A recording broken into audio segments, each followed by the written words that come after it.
There. Good morning, everybody. Such as it is, I'll start meditation regardless of who's here or if anybody's here. So.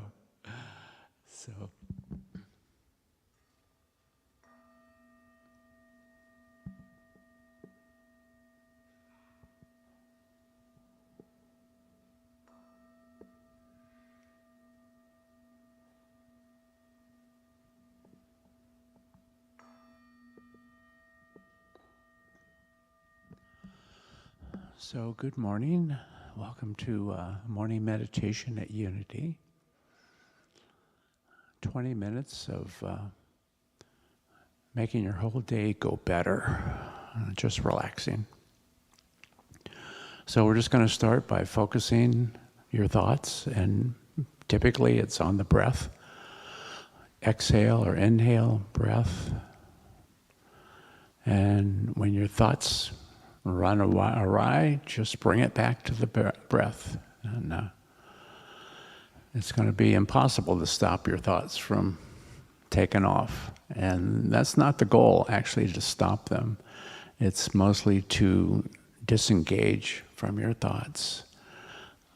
So we'll start and just bring it back to the breath each time. Gently bring it back. And don't criticize yourself, just bring it back to the breath. And begin.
just gently bring your thoughts back to your breath.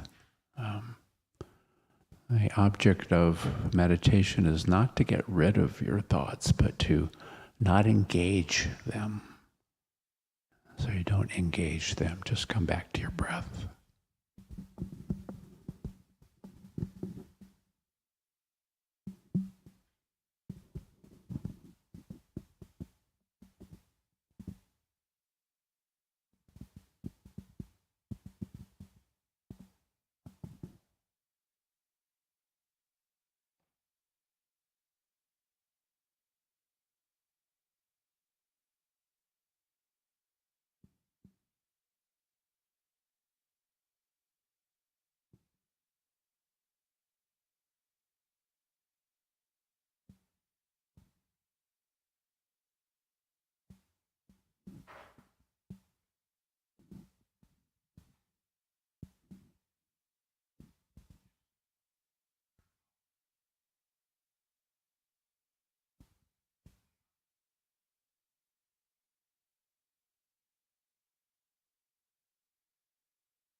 Just a final image to take with you today.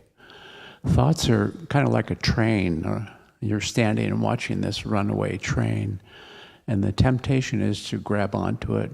It's a train full of goodies. There's some good things in that train, and there's some not so good things, but the temptation is to grab onto it. Maybe as you go about the day, see if you can resist that temptation to reach for that cookie. Just come back to the breath. Just come back to the breath.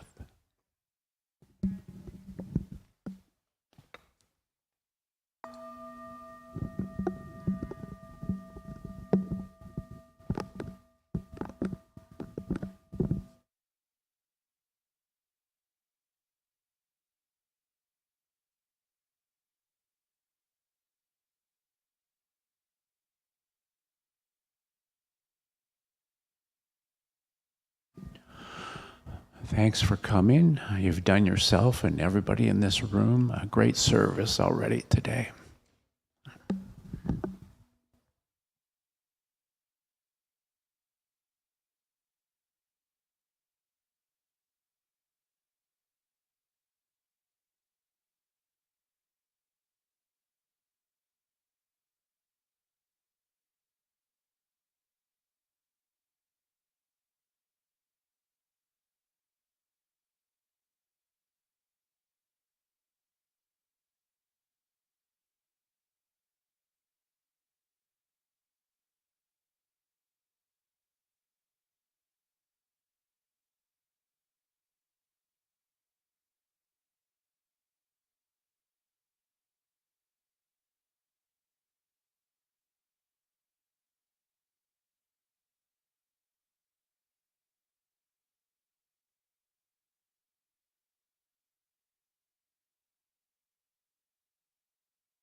Renegade Monks, everybody.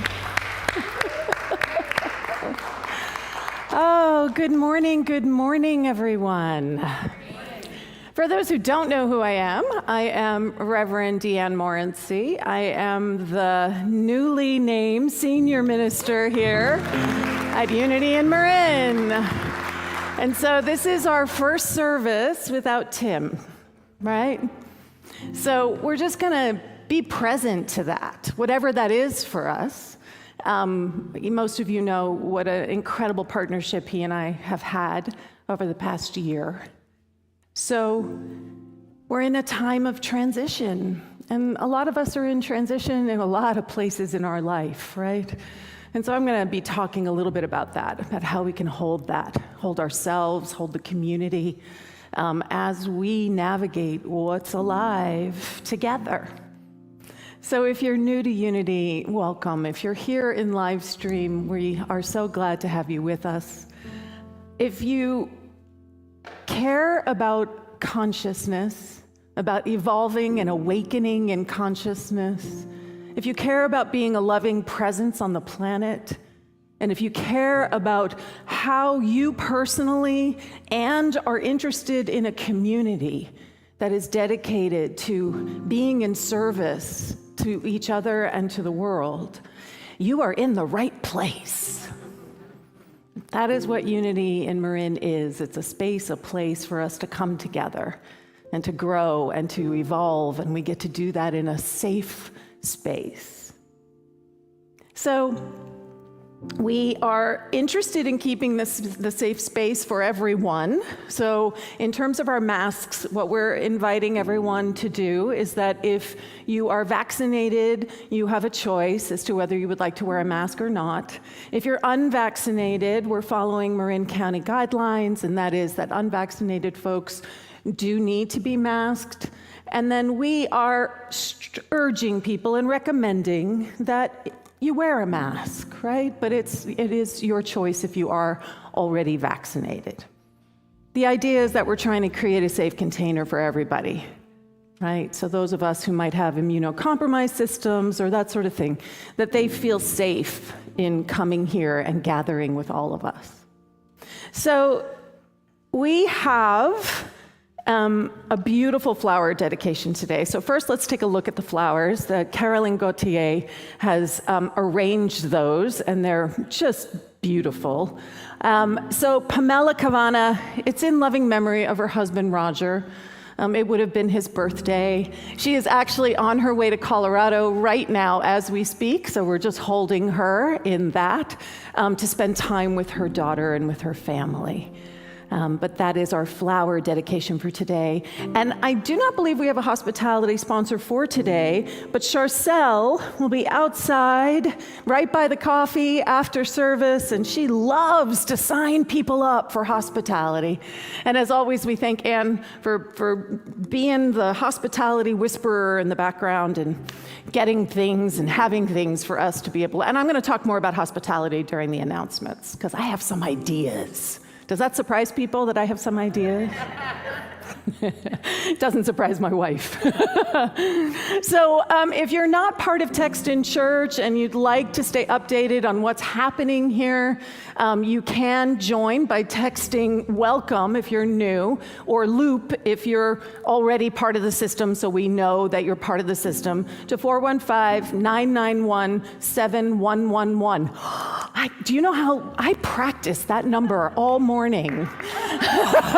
Tim makes it look so easy because he has a photographic memory, so that man can just do those things. So you can text to that number, and it's a way to stay connected. You can text back to that number, so we can interact through that texting system as well. So it is a way to stay connected. And we are bringing back the virtual Courtyard. So for those of you who are online, thank you for your patience. So it is going to be the first and third Sunday of every month at 1 p.m. So it is open to anyone. If you wanted to go home and you want to have a conversation about what's happening in service and what was brought up and alive for you, you can join the virtual Courtyard. It's going to be led by various prayer chaplains and prayer chaplain emeriti. and facilitated by different people throughout the coming weeks and months. And I will be dropping in. Right now, my plate, as I'm sure you can imagine, is very full. But I will be also dropping into that virtual courtyard as well. So you absolutely can join today. Tom Brown and Rita McLean are going to be facilitating today at 1 o'clock. Okay, so don't miss that. And what's next? Marcus is up there. So for those of you who don't know Marcus, he is just an extraordinary talent, and he is going to lead us in an opening song, which will take us into our opening prayer, I Am Light. You're invited to sing the chorus along with him.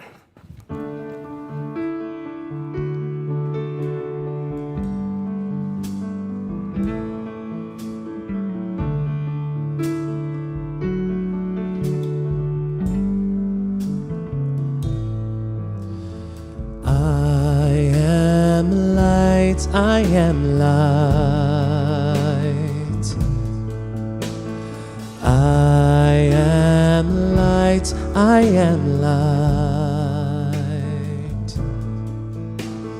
I am light. I am light. I am not the things my family did. I am not the voices in my head. I am not the pieces of the brokenness inside. I am light. I am light. I am light. I am light. I am light. I am light. I am light. I am light.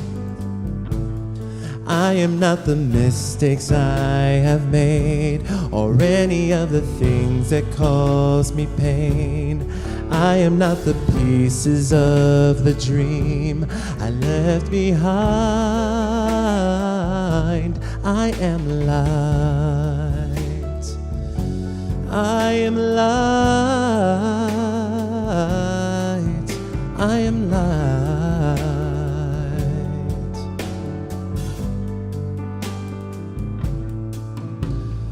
I am light. I am light. I am light. I am light. I am not the color of my eyes. I am not the skin on the outside. I am not my age. I am not my race. My soul inside is all light. Is all light. All light.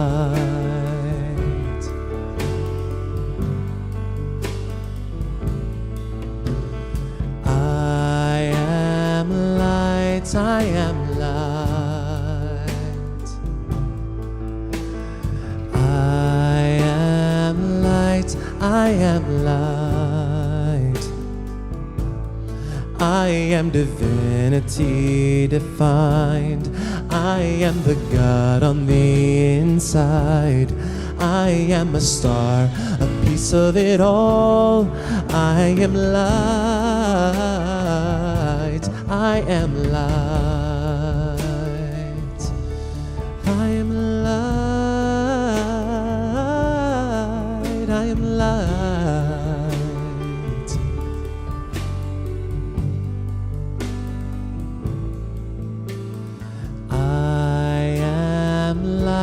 I am light.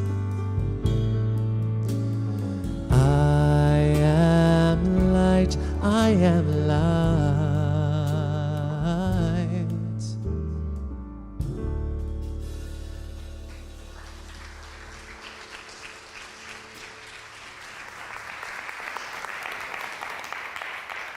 So I'm going to invite Yvette to come forward with the prayer box. I'm going to invite the prayer chaplains, the emeriti, any who are trained or anchoring consciousness to just, we're going to encircle this community, anchoring it in the prayer field.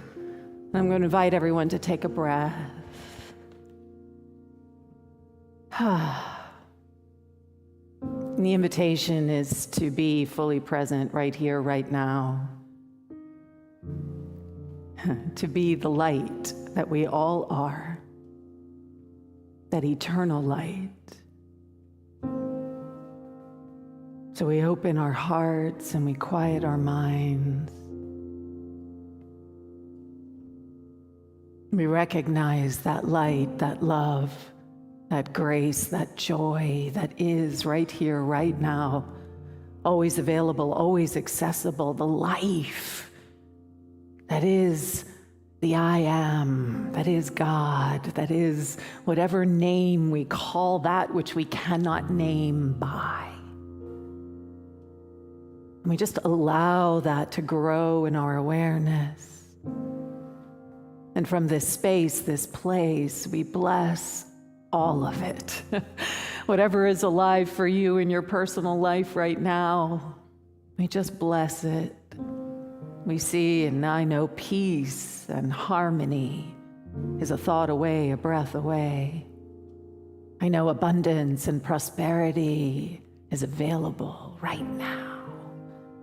I know that health and vitality is at the root, at the very base of every cell, atom, form, and function of beingness. And so I see each of us right now claiming that health, that vitality, that abundance, that prosperity, that love, that light, that grace, that joy. For this is who we have come here to be, the living expression of a living love. And as we blanket ourselves and all of our loved ones, we just see that expanding outward, this consciousness of wholeness, encircling this beautiful, magnificent planet.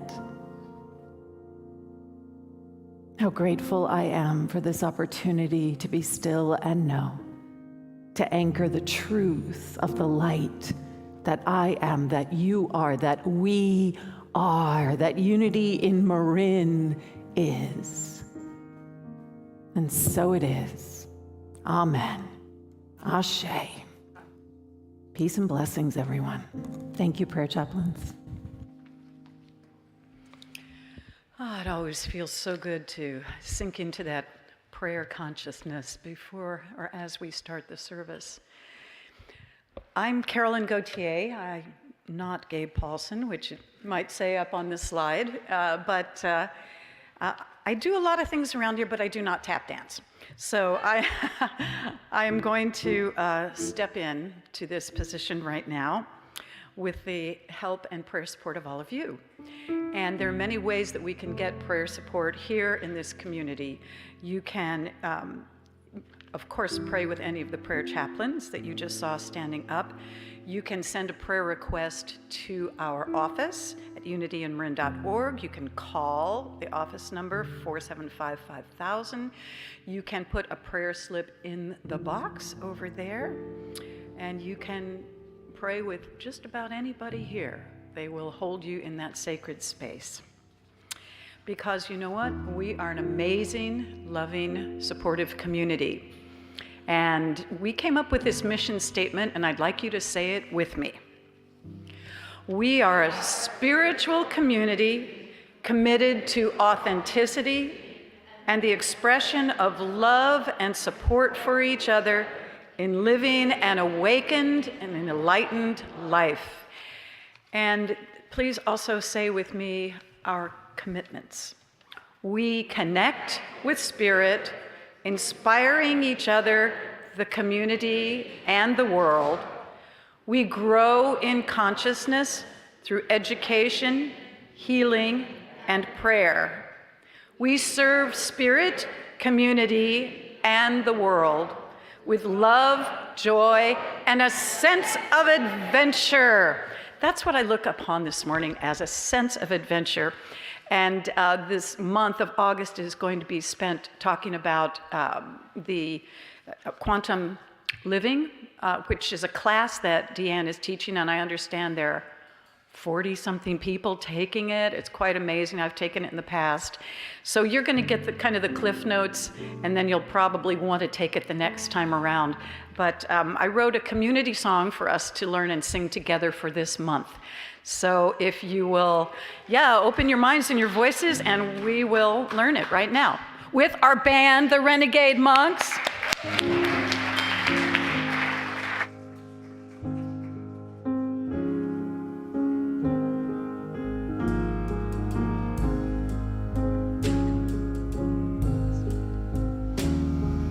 Who have I come here to be? And how do I reveal the truth inside where God resides so I can begin to heal? Okay, that's it. That's it. And we're going to repeat it. And if you'll stand up, the second time we do it with you, and the third time with we. All right, here we go. Who have you come here to be?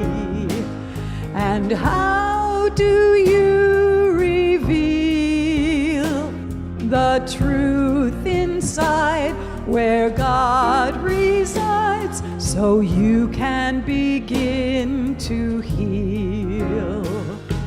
Who have we come here to be? And how do we reveal the truth inside where God resides so we can begin to heal? Who have you come here to be? Let's do that last verse again. Who have I come here to be? And how do I reveal the truth inside where God abides so I can begin to heal? Second verse with you. Who have you come here to be? And how do you reveal the truth inside where God resides so you can begin to heal? All right, let's do the last verse. Who have we come here to be? And how do we reveal the truth inside where God resides so we can begin to heal? Who have you come here to be? Thank you.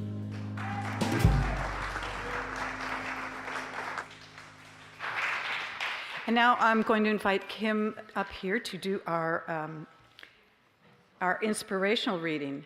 Kim is a parent, come on up, a parent and of some kids. She and her husband have been coming for a few months, and she's a wonderful actor, and we're really happy, as you know, to be bringing some other people up here besides all of us talking heads that are always up here.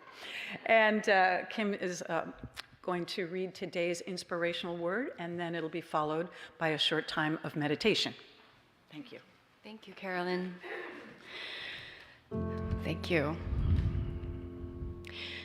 It is now time for inspirational reading, a time to let these words become part of your morning reflection, your morning meditation or prayer. I invite you in this moment to take a deep breath, and to pause, to close your eyes if you wish. I invite you to let these words become your words. The word for the day is surrender. I surrender to love and compassion.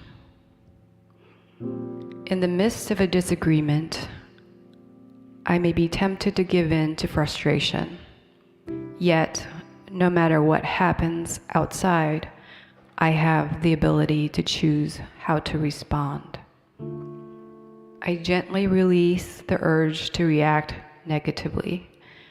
As I surrender my reactivity, I allow my body to relax. I set the intention to clear my mind of judging or angry thoughts and reconnect with my peaceful center. I remember that God is present in every circumstance and that I can respond as love by focusing on the I am that I am. As I yield to the wisdom of my true nature, I remember who I have come here to be. I have come here to be love. I have come here to be compassion. I have come here to radiate loving kindness to all.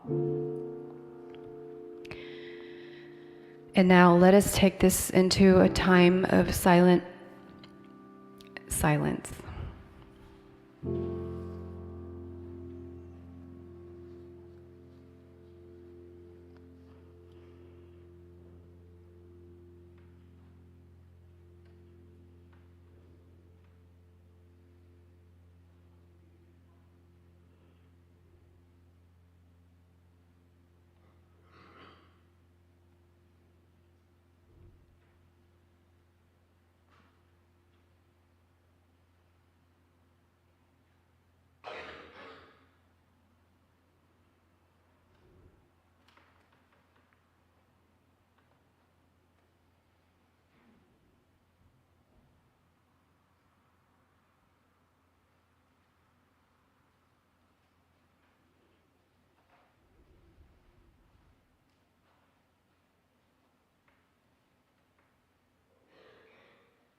Once again, the affirmation for today is, I surrender to love and compassion.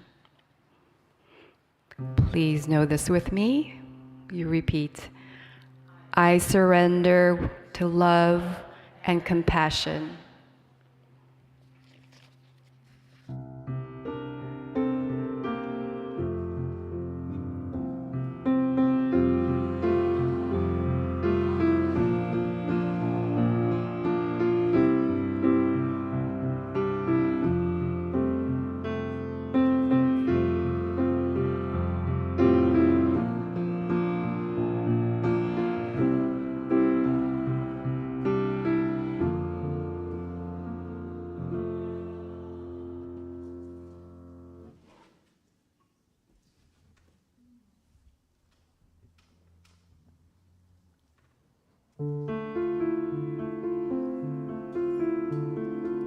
If I could tell the world just one thing, it would be that we're all okay. And not to worry, 'cause worry is wasteful and useless in times like these. I won't be made useless, won't be idle in despair. I'll gather ourselves around my faith, for light does darkness most fear. My hands are small, I know, but they're not yours, they are my own. And they're not yours, they are my own. And I am never broken.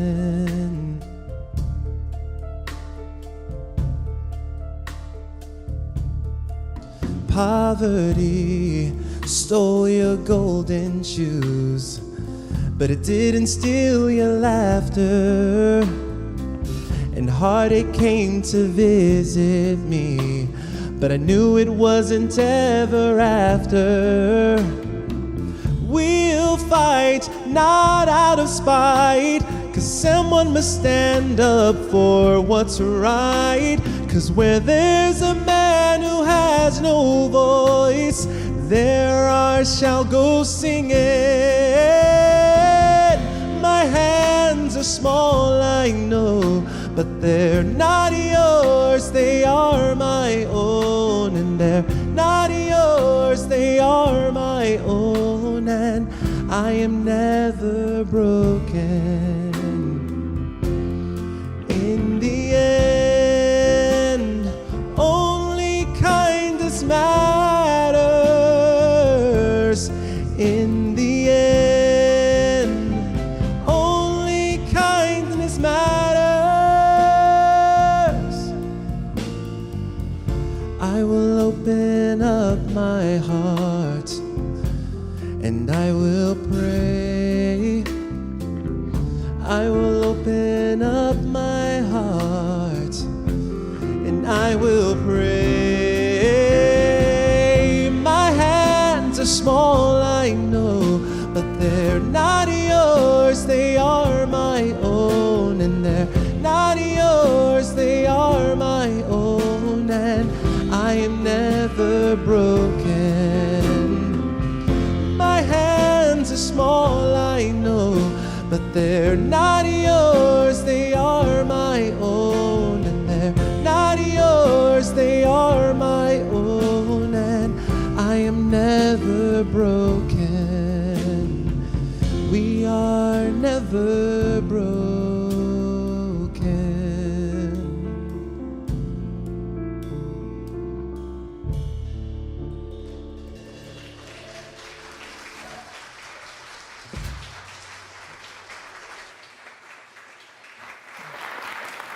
It's Marcus Page, everybody.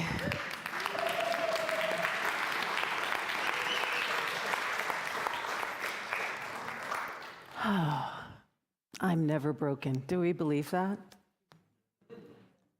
I mean, really, let's be real, right? We don't come together in spiritual community to pretend. We come together in spiritual community to really find a way through those spaces and those places that are so hard. And in that process, we get to reveal more of who we are. That's the idea, right? Doesn't always happen that way, but we get to reveal more of who we are. That's the opportunity that is presented to us. And I have just been sitting a lot with transition. What is transition? What is it really, right? The personal transitions that we're all in right now, shifts, changes, the transition that the world has been in as we are navigating this pandemic, now endemic. Is it an endemic or is it a pandemic? I don't know. And in all of this, we also have Reverend Tim, who navigated us through that really uncertain time. Now he is leaving and moving on to Hawaii, so there's another transition. And then here I am, and some of you are like, who are you? I don't know you. I don't know who you are.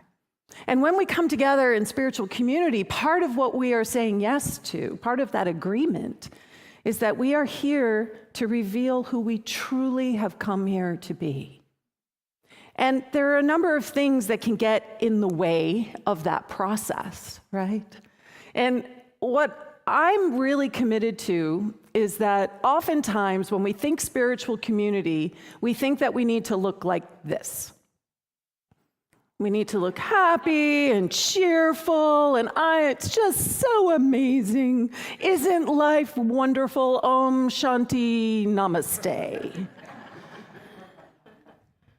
And then all it takes is one thing, one moment, one comment, one event, and we end up looking more like this. And all that spiritual stuff that we're so committed to, it's just in a heartbeat, it is gone. All right? I'm sure you've experienced that. The place where most of us have experienced that is when we're driving in the car and somebody cuts us off. All right? Somebody does something insane. My wife and I had an interesting drive-in this morning, right? And I kept saying, Chris is like, it's Sunday morning. I'm like, well, it apparently is still their Saturday night. Because that's how they're driving, right? It's still their Saturday night. So when we flip like that, right? When all of a sudden we get into that place that is intense reactivity, where we are is that we have found ourselves in enemy territory. We have found ourselves in the place where we think that something or someone is actually personally against us. How many people in here have yelled at their phone or their computer because it's not doing what it's supposed to do? Okay, right? The phone can't hear you. The phone is not personally trying to make your life horrible, and yet we act as if the phone is purposefully doing something to us. So when we're in enemy territory, what comes up for us is uncomfortable feelings, right? We're like agitation, anger, frustration, those uncomfortable feelings. We might have some unpleasant sensations. So for those somatic people with me out there, right, we might have these things that happen in our body. We might even get sick, right, if we're in the midst of a really intense reactivity experience. I get this thing in my stomach where I just know that, like, something's not in alignment, and I know it's me. I want to make it that they're not in alignment, but no, it's me, and I can feel it in my stomach. I have this experience of this unpleasant sensation. And then, for me, the worst ones are the troublesome thoughts, right? The thoughts that go round and round and round and round and round and round and round. Anybody in here stay up late at night having arguments with the person that you're in the midst of something with? And the thoughts like, if I could just make them understand, and you're running through your arguments, and if they can only understand that, right? And some of those troublesome thoughts are also about what's wrong with me. What's wrong with me? Why do I always do that? Why am I incapable? Why can't I? So those troublesome thoughts work both ways. And we develop really fabulous coping mechanisms when we're trying to navigate those unpleasant sensations and those thoughts, and we create coping mechanisms because, who in here really wants to be uncomfortable? So the minute we start to feel uncomfortable, we want to fix it. We want to make it better. And the way that we tend to make it better is that the first one that most of us go to is we blame. Right? We blame, like, they did that. If only they had done it differently, then I wouldn't be experiencing what I'm experiencing. We might get angry in that process, and in that process of our anger, we might really have all that judgment come in, right? So not only is they should have done it differently, but they're an idiot because they didn't do it differently. Right? All the ways that we judge people, we decide what it is that they think they have done, who they are, and we believe that in those moments of reactivity. Sometimes it becomes resistance. So, somebody is really sort of irking you, and you're like, yeah, you think I'm going to help you out? I'm not going to help you out. You think I'm going to do that for you? I don't think I'm going to do that for you, right? We resist. We're like, no, that you go do that. And then that goes along with withdrawal, right? So we go, oh no, that's you. Good luck. Have fun with that as we walk off into the sunset. Or sometimes with withdrawal, we don't even come into the conversation because we're trying to keep ourselves safe. And so we don't even enter in. We don't even attempt to bridge the connection. So we're withdrawing ourselves. And then the one that is my personal favorite is efforting. If I just do it one more time. I was sharing in the class yesterday a story of my interaction once with the San Francisco City Hall records computer system and how it was impossible for me to navigate. It was literally impossible for me to navigate. And I spent an hour trying to navigate it. And the entire time I was trying to navigate it, I was literally talking to the machine. What's wrong with you? Why won't you work? Sighing. All these things I was doing instead of just going to ask for help. right? Which it took an hour of intense reactivity for me to finally go and actually get some help. And all of that we justify. Oh no, I am justified in being angry and annoyed, and that person, no, this anger is righteous. Righteous anger. They should know better. So one of the things that we're looking at in the quantum living class is the difference between reactivity and responsiveness. So not everything in this world is going to happen in a way that we just sort of roll over and play dead on. People sometimes behave badly. And when they behave badly, we get to meet them with that and call them on it and say, hey, that was really rude. Or hey, that actually was an incredibly racist statement that you just said.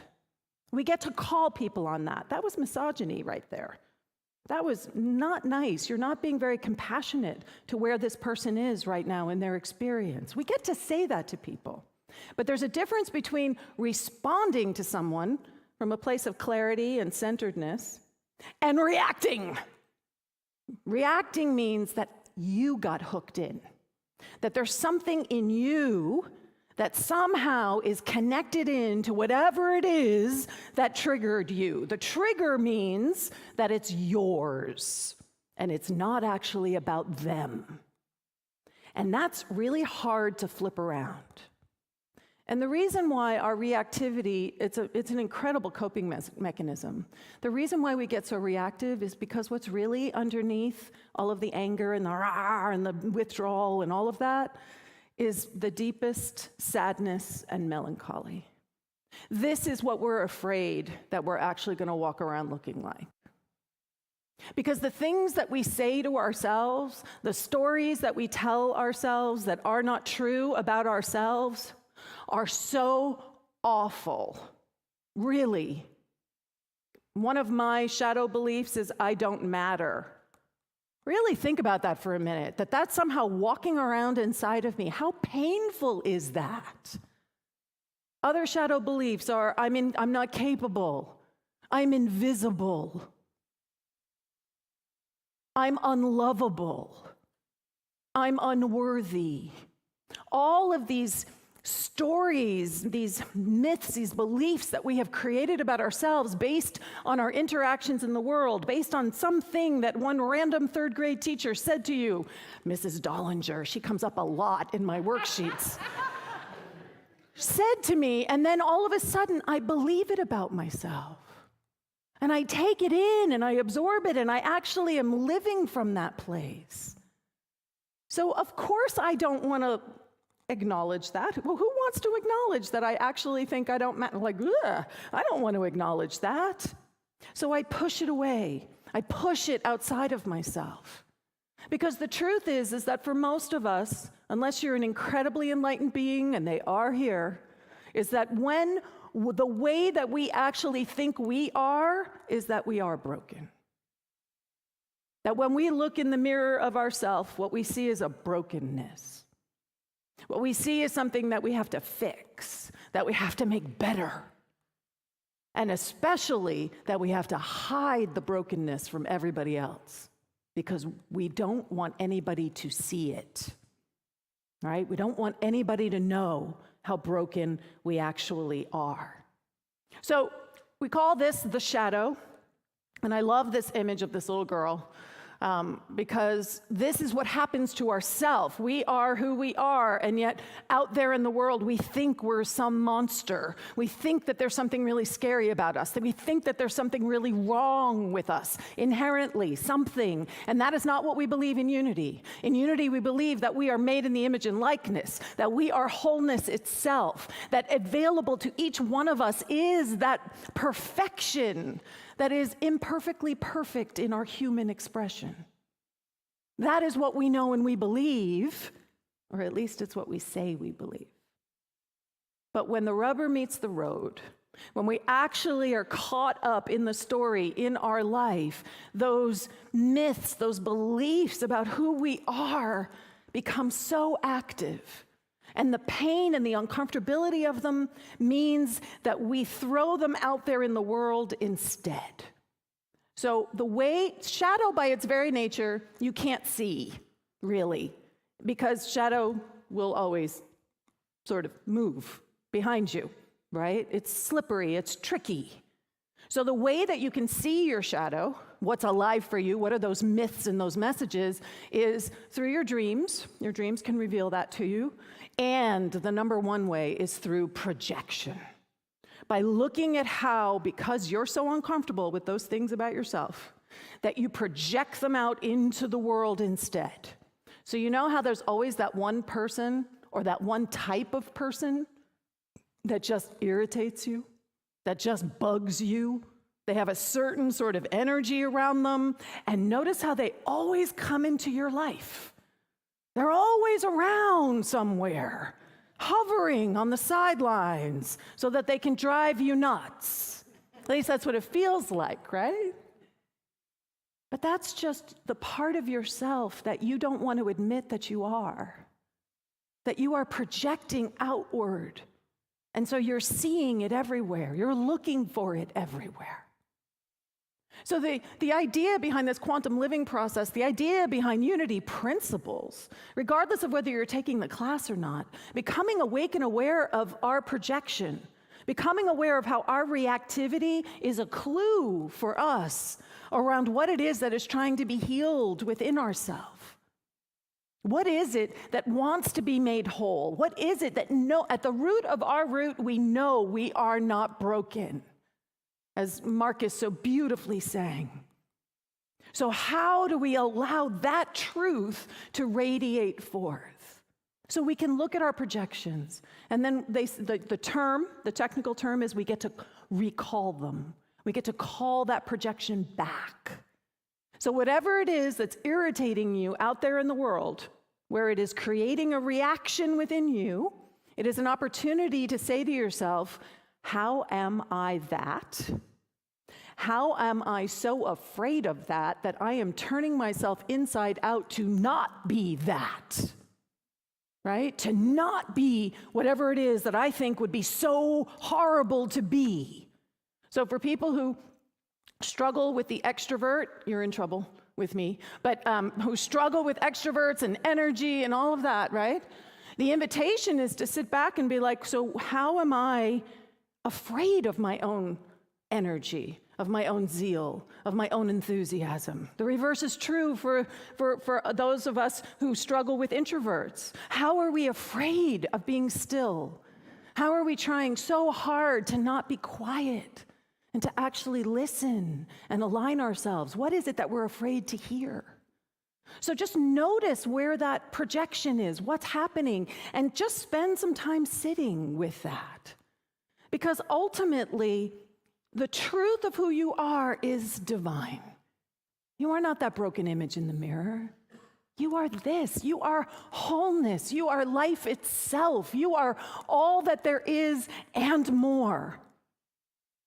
Carl Jung says, the shadow is the block that separates us most effectively from the divine voice. The shadow, our fear that we're going to be something horrible, actually blocks us from understanding our wholeness. It keeps us locked in to an idea that we have about ourselves and about the world, because whatever we understand about ourselves, we project it out into the world. So if you're experiencing a lot of lack and limitation in the world, take a look and be like, where am I uncomfortable with lack? Like, what is that? Right? It's all about inquiry. It's all about process. So the biggest piece that's really been alive for me, I had dinner. Chris and I bid last year at the holiday auction on Pamela's Persian dinner for 8, and we won. And it was awesome. I don't want to tell people because there'll be competition next year. It was awesome. We had a wonderful time. And Bev, thank you. She was assisting Pamela. And they made these beautiful name cards. And they tucked one of those angel cards into everybody's name card. And the card that I pulled was surrender. I'm stepping in as senior minister at Unity in Marin, and what is the card that I pull? Surrender. It was so perfect. right? So perfect. And as I sat with that word for the past week, what I really, oftentimes when we think about surrender, we think we're giving up, right? We think of it somehow that we have given up. And so I'm going to invite us to redefine the word surrender. I'm going to invite us to understand that what we're surrendering is our small understanding of who we are. What we're surrendering is the limited awareness of the truth of our potential. What we're surrendering is the story that we've made up. What we're surrendering is the stuff that isn't actually really true. And it can feel like we're giving up sometimes because our ego gets so attached to how we think it's supposed to be that it can be challenging to surrender into the wholeness that we are, right? The truth of who we are. So one of the things that we really focus on in quantum living is this idea that all perception is misperception. Take a breath with me. Right? That all perception is misperception. That you cannot take yourself out of the picture. You can't remove yourself from what's happening. You can't perceive something without the stories, without your background, without the experiences that you've had. And the scientists have done studies, which I think is really cool, is that in any moment, there are 200 billion bits of data available to you. In any moment, for your brain to process and take in. Do you know how many we actually take in? 200,000. 200 billion is what's available. And we take in 200,000 every second. There is so much that we are not paying attention to. There is so much that we are ignoring, that our brain, our system is deciding irrelevant, irrelevant, irrelevant, irrelevant, not important, not important, not important. It's all about this. And how do we focus? How do we know how to focus on what's important? Is we focus on the things that are going to support the belief system that we have. We're looking for the proof that the things that we believe are true. So our brain, our system says, ooh, we got a task. And they just focus on, let's just look for what they think is important. And everything else fades into the background. All perception is misperception because we're missing a piece. We're missing more than a piece. We're missing like a giant amount of what's actually possible in that moment. So it's incomplete. It's also personal, and it is shaped by our beliefs. So when we stand there and say, no, this is a fact, I find it interesting, especially nowadays, that we really need to be taught the difference between fact and opinion. That we don't actually really know the difference between fact and opinion. We think that our opinion about something is a fact. And I was sharing with the quantum living class, the trial that's going on right now for Alex. I don't even want to give his last name any airplay around the Sandy Hook, the defamation case that's going on. And I watched a piece of the judge on this case. And she was saying to him, so he committed perjury twice in one day on the stand. Saying that he had disclosed all of his texts when it was proven that he didn't, and saying that he was bankrupt when it was proven that he wasn't. And he kept trying to tell the jury that he was bankrupt and that he had disclosed everything. And the judge finally had to say, okay, you need to stop. It is not true. You have committed perjury twice. You need to stop telling the jury something that is not true. And he said, well, but I believed it was true. And she said, that's why we're here in this courtroom today. She said, just because you believe something is true, it is not true. Just because you think something is true does not actually make it true. Now that lesson is applicable to each of us. How attached do we get to what it is that we think we know? The book study, Think Again, is going to be all about blowing that up, right? But how attached do we get to all of that? So this is I've shown this cartoon before, but it's so perfect, right?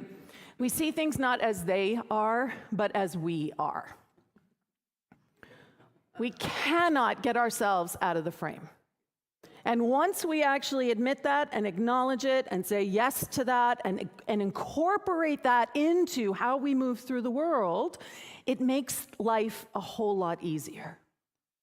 So what are we being invited to surrender? We're being invited to surrender our story. Oh, we love our stories, right? This is how I got to where I am. This was my story of survival. This is my story of surmounting odds. This is my story of name it, right? Can you actually surrender up that story? Because that story is a very, very small part of what was actually happening. There was more available in that moment that maybe you didn't see or you didn't notice. Can you surrender up your attachment to what it's going to look like? So this, I believe, is the number one reason for our suffering. It's a very Buddhist idea, I know, but unity and Buddhism very much align. But this idea that our attachment creates our suffering. We expect things to go a certain way, we want them to go a certain way, and it's a fine line because we believe in naming and claiming what we want and expect in our life. And then we also have to let it go on some level. We have to trust and lean into the faith that everything is truly working for our greatest good, even when it doesn't feel like it. And then we have to also be willing to give up control, because that's where a lot of our reactivity comes from, is that there are needs that we have that aren't being met, and because they're not being met, we're trying to control everything so that we can get them met. And the invitation is, what if you actually meet those needs yourself? What if you stop trying to torque the world out there, but you actually shift yourself in here? I call it becoming your own answered prayer. What if you actually can meet those unmet needs? What if that is what you are being invited to become? And then the last piece that we all need to navigate is fear. Anytime we enter into a time of change and transition, we don't feel safe. And because we don't feel safe, all of our strategies and coping mechanisms kind of come online. And it's all because we're afraid. We're afraid that it's not going to look the way we want it to look. We're afraid that somehow we're going to be hurt. We're going to be made vulnerable.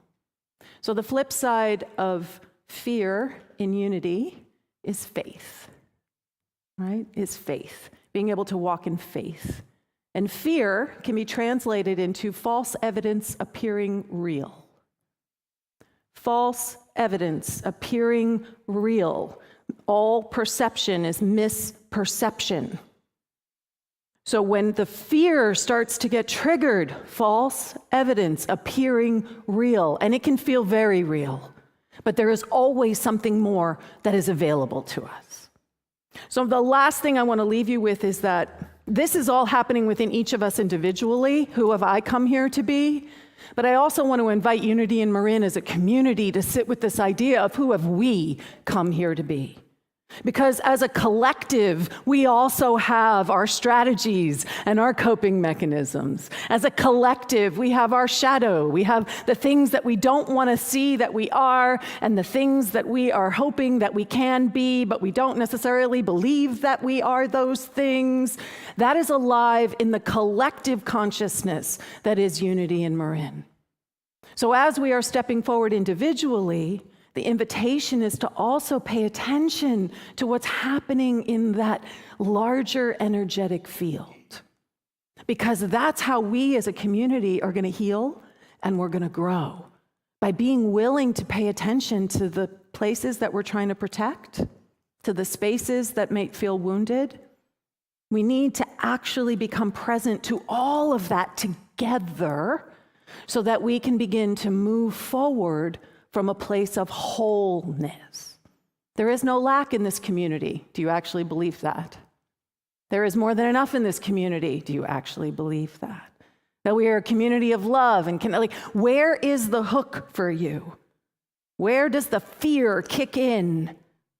And that disrupts the wholeness that we are collectively. So let's take a breath. Because it's all about compassion, right? In all of this, if we're talking about those wounds, we're talking about those spots, we're being invited to have compassion for ourselves, for our wounding, and as we stand in that for ourselves, guess what? We get to stand in that for each other. We get to be more compassionate, more understanding, like, oh, it's still their Saturday night, instead of what an idiot, right? Can we have compassion? Can we open up what's possible instead of looking for what's wrong in the situation, right? Can we actually shift our focus and look for the blessing, look for the opportunity, look for the good that is always available to us?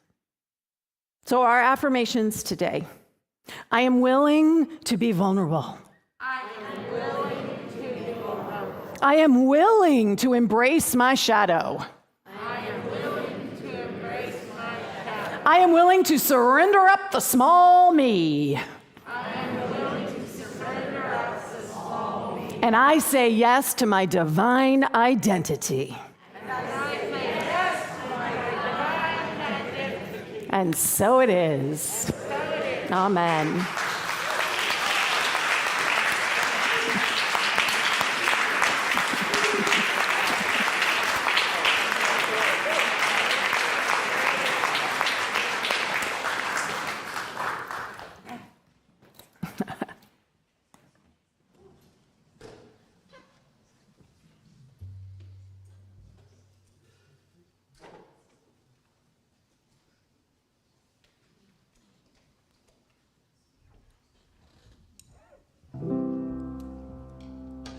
Made a wrong turn once or twice, dug my way out, blood and fire. Bad decisions, that's alright. Welcome to my silly life.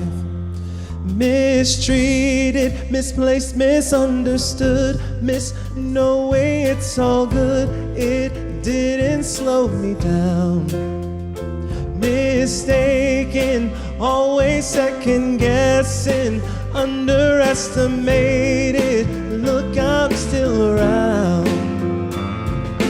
Pretty please, if you ever feel like you're less than perfect. Pretty please, if you ever feel like you're nothing, you are perfect to me. You're so mean when you talk about yourself. You were wrong.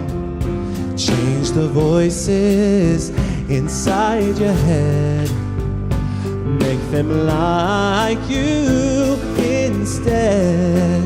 So complicated, look how far we've made it, filled with so much hatred, such a tired game. It's enough, I've done all I can think of, chased down all my demons, I've seen you do the same.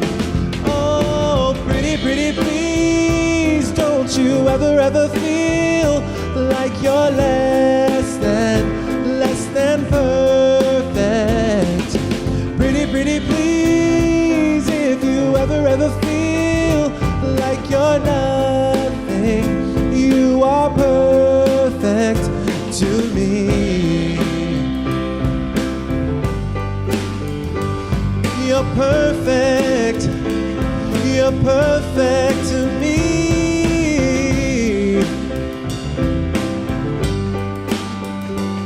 You're perfect. Oh, pretty please. Pretty please, don't you ever feel like you're less than perfect. Pretty please, if you ever feel like you're nothing, you are perfect. Pretty please, don't you ever feel like you're less than perfect. Pretty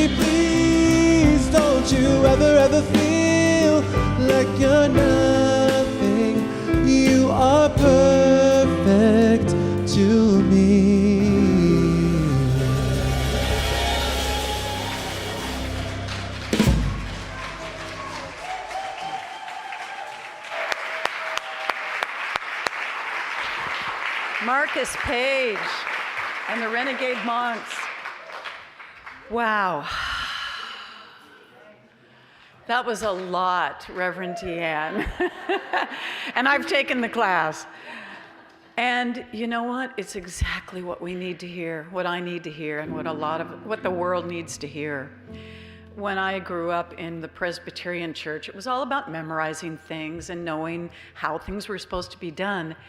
And when I found unity and a place where the values are to grow and to learn and to connect and to support each other, to be in a community of like-minded people that are willing to look at this stuff, woo!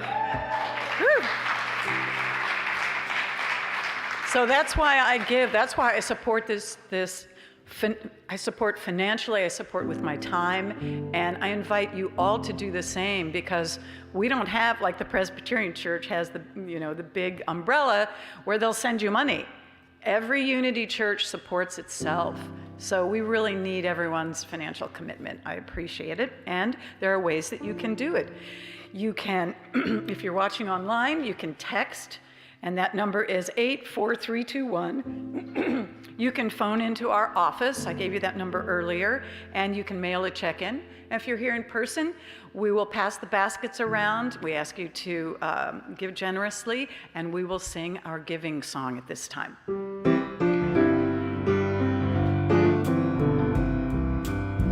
Just as we give, so we receive.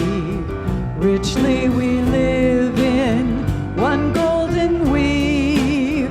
There is nothing that we can lack. We give from love, love gives it back. Just as we give, so we receive. Richly we live in one golden weave. There is nothing that we can lack. We give from love, love gives it back.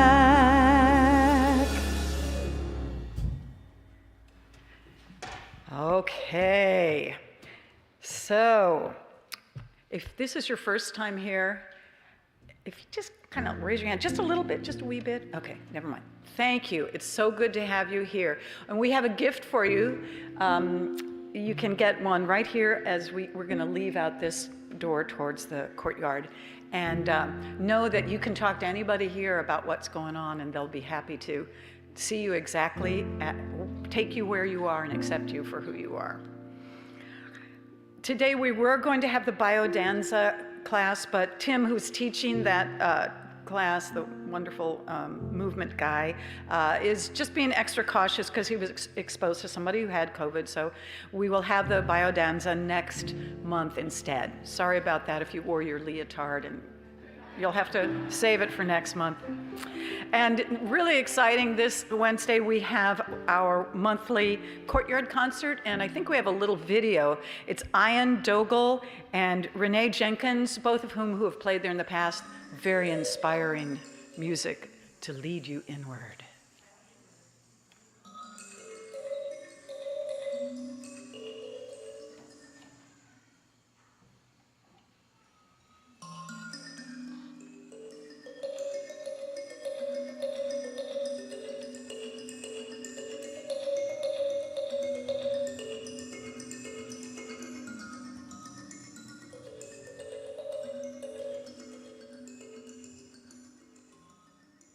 That's the mbira, the African thumb piano, and between them they play many, many instruments, and it'll be a wonderful evening, so please come join us this Wednesday. Then we have our monthly Novato Drum Circle that's going to be here on Thursday night, so wow, something almost every night, right? You can get involved in so many different ways. And next Sunday, we're going to have a town hall meeting, so you can even talk about some more ways that you'd like to get involved. Reverend DeeAnn, you want to say a few things? So I'll be sending out an email blast Tuesday to update the community. We have hired a transition consultant, so that piece has been put into place. Reverend Cynthia Vermillion Foster, I'll be sending out information about who she is and how she's going to be supporting us, but she is going to zoom in to the town hall meeting. So if you want to meet her and you want to ask her questions and you want to be part of that conversation, please do. You can join us through the live stream. We won't really have a way to answer your questions in live stream, but we definitely can answer questions in the room. And maybe if you're on live stream and you know somebody in the room, you can text them the questions. We'll figure out a way to make that available to everybody. So that's going to be next Thursday after service at noon, at 12 p.m. Great. And every fall we have a book study. It's a wonderful time where we all read the same book, and we have study groups, either in people's homes or online. And we need facilitators for them. We have room for about 4 more facilitators, and that just means that you're the one who kind of guides the questions and the discussions, and you will have some training, so don't feel like you're out there not knowing what to do, but do let Reverend DeeAnn know if you're interested in being a facilitator. And the book is Think Again, and it's available in the bookstore. Shay, would you stand up? Yeah, so Shay's written a wonderful book, yay, called The Happy Mindset, and this is something to put on your calendar for later in the month, Sunday, August 28th, okay? And another save the date is going to be September 7th, that's World Day of Prayer, where all of every church in the Unity movement and worldwide unity, the theme this year is Holding the High Watch. So we're going to have the harpist, Christine Toulis, and we're going to have a labyrinth set up in here. You'll hear more about it later, but put it on your calendar. It's a Wednesday evening. And a little word about hospitality, again, from Reverend DeeAnn with her idea. Okay, so nice Jewish girl that I am, food is huge.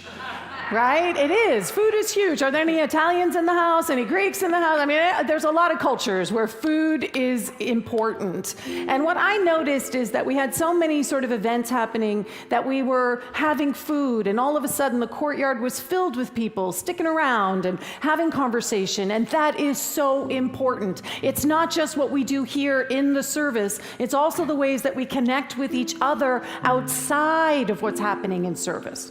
So what we're going to see if we can get off the ground is a potluck hospitality. Now, what that means is that you would sign up for like one Sunday a month, the first Sunday of every month, you would just agree that you would bring something, and it would get dropped off at the kitchen. We're going to try and hire somebody to actually deal with all the hospitality stuff. You would drop it off in the kitchen, they would set it all up, and then the next week someone else, another group of 5 or 6 people, would agree that they're going to bring something for potluck hospitality, and we're just going to see if we can get something going to support us being able to gather together safely outside during service. So there's sign-up sheets in the lobby. If you're interested, come talk to me if you need any more information. But communities that eat together thrive together.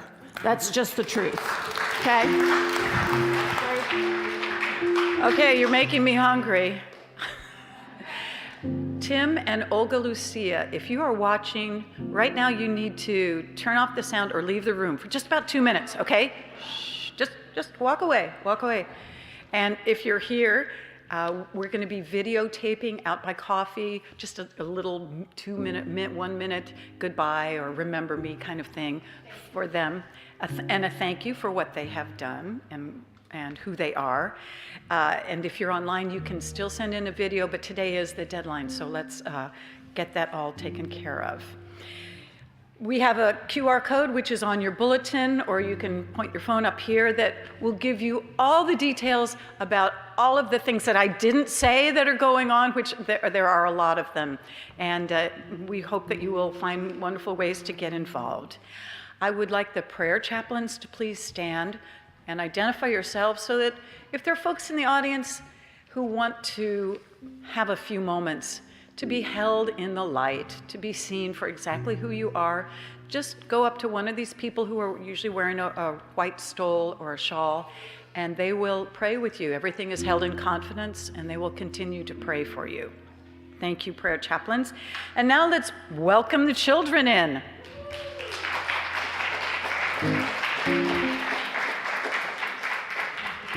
Them out there before. They realized they were too early before, and so they went running away. That's all right. We'll move forward. We're gonna do a blessing, even though they're not here in the room with us. We can do the prayer for protection first, and maybe they'll get Maybe here. that'll bring them in. Okay, let's try that. Yes, So yes, yes. please. So if you could Let's rise. stand up and say the prayer for protection. The light of God surrounds us. I am the light of God. The love of God protects us. I am the love of God. The power of God protects us. I am the power of God. And the presence of God watches over us. I am the presence of God. Wherever we are, God is. And now we're going to bless the children, so stay standing. Let's give the children some love. Hi, you guys. So we have a blessing that we do. It's for the children. It's for the children in our own heart. It's the children of the world. Imagine if we had grown up knowing this, perhaps we wouldn't have some of those shadow beliefs rattling around in our brains and in our bodies. So let's just say this together. You are the perfect expression of divine light. We love you just the way you are. And so it is. So it is. Amen. And we have a new version of the peace song. Okay, you ready for this? Jason came up with this, and the band is going to rock it. Let's sing it together.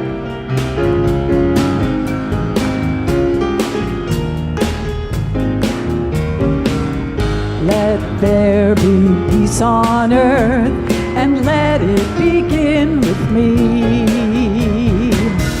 Let there be peace on earth, a peace that was meant to be, with God ever present, family all are we.